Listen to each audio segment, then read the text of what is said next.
In this short data science tutorial, I want to show you how you can calculate descriptive statistics in Excel.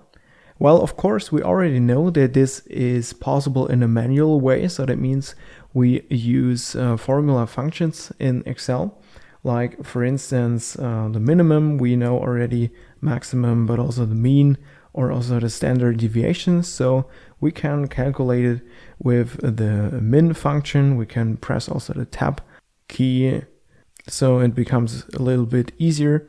And then we can select a numeric data series, such as here the revenue or also the employees in our data set. And as you can see here, if I calculate it, then I see that this is the lowest data point. The same I can also do with the maximum. So we can also press F4 to say that this array is fixed, and we can just change now our formula function so that we calculate the max, and also here not the max but the average, as you can see, or also the standard deviation. This is as well possible. The bad thing is here that it takes a lot of time to analyze the data in that way, that we calculate all the measures or the key figures in a manual way. So always use here this formula syntax. And now I want to show you a different way, because you can also navigate here to data, and then after you jump into data analysis. But please make sure that this click button or this function is already activated in your Excel environment. Therefore, in order to do this, you can do a right click here, and then you can say that you want to customize the ribbon, and then you can click on add-ins, and here at the add-ins, you can go to Excel add-ins, and you can here activate the analysis tool pack. Once you've activated this tool pack, you can now jump into data analysis, and there you can find the descriptive statistics. You can press OK here in this dialog, and as we can see, now Excel is asking us which is the input range of your data.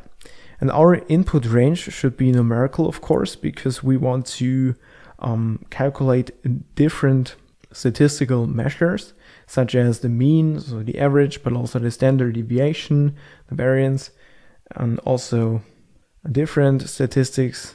And this is only possible, of course, with numerical data. So make sure you select here the employees or the revenue. So we can say the input range here is the revenue of our numerical data. And then we can say this is grouped by columns. And also important here is to tell Excel if we use labels in our first row or not. You can do both, but please make sure to make it in a correct way. So if I say here, I want to include here this name of the specific column, such as the revenue, then I have to select it here in the beginning of cell D2, and then go to the end, which is the 102. And then after I set here this click button on labels in first row. And then I can also define the output range. For instance, I can manage the locality in a different tab, in a different new sheet, but also here in this existing sheet, like here in our cell H13. And after I can say what time of type I want to choose, like for instance also a summary statistics. This is quite interesting. I want to show you here. And by the way, you can also create the output range, not in this existing tab, but also here in a new worksheet or in a new workbook even, so in a different Excel workbook. But we want to have it here in this analysis tab.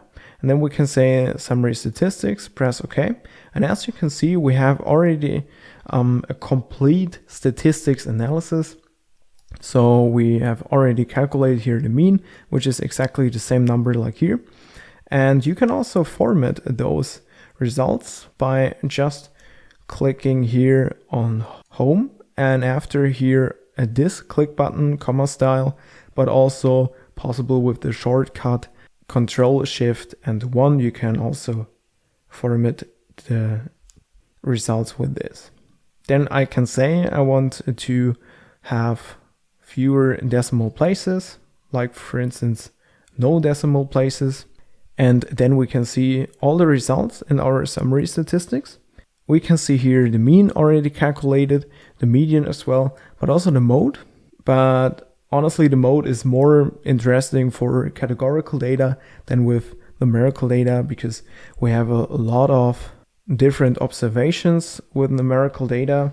We can also create a filter here by home clicking and then going to sort and filter. You can here set the filter like this, or you can also make a filter here at data and then click on filter.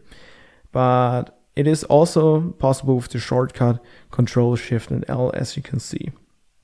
And if you set this filter, then you can see that the revenue contains a lot of different data points.